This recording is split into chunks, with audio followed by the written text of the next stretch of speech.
여러분 안녕하십니까? NBS 투데이입니다. 지난해 기준 전국에 13만 4천 호가 넘는 빈집이 있는 것으로 집계됐습니다. 고령화와 인구 유출 문제가 심각한 농촌에선 앞으로 빈집 관리 문제가 더 중요해질 것으로 보이는데요. 정부는 1일 국가의 빈집 관리 책임을 강화한 범정부 빈집 관리 종합계획을 발표했습니다. 여기엔 철거비 지원과 신규 사업 신설 등 빈집 소유자와 민간의 참여를 끌어낼 방안도 담겼습니다. 이은영 기자가 전해드립니다. 지난해 전국 243개 지자체를 대상으로 행정조사를 한 결과 전국에 13만 4천 호의 빈집이 있는 것으로 나타났습니다. 이 가운데 절반 가까이가 인구 감소 지역에 집중돼 있었습니다.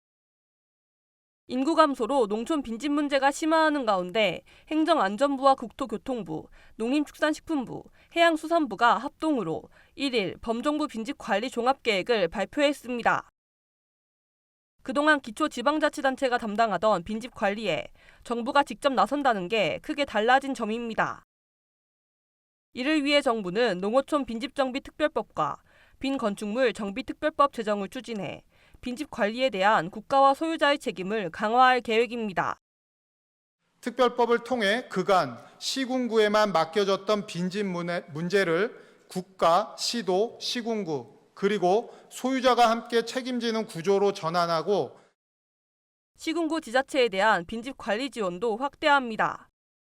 빈집 관리 업무 담당 공무원의 부담을 덜기 위해 빈집 입지 기반의 맞춤형 정비 활용 매뉴얼을 수립하고 지방세 납세 정보 등을 활용해 빈집 소유자를 빠르게 파악할 수 있게 할 계획입니다. 빈집을 철거하는 소유자에겐 세금 혜택을 주고 민간이 참여할 수 있는 신규 사업도 만들었습니다.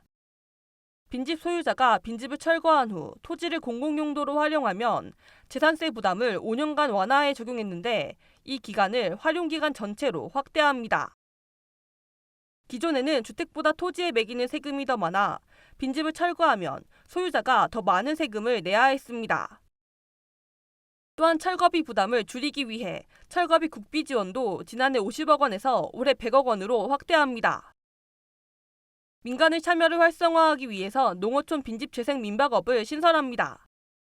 기존의 농어촌 민박 사업과는 다르게 법인도 참여할 수 있고 실거주 의무도 없습니다. 소유자 대신 빈집을 관리 임대하는 빈집 관리업도 신설할 계획입니다. 빈집 거래 활성화를 위해선 한국부동산원에서 운영 중인 빈집의 플랫폼을 적극 활용합니다. 정부는 올해 하반기에는 빈집의 플랫폼을 통해 누구든 전국의 빈집 정보를 손쉽게 확인하고 매매까지 할 수 있게 기능을 확대할 계획입니다.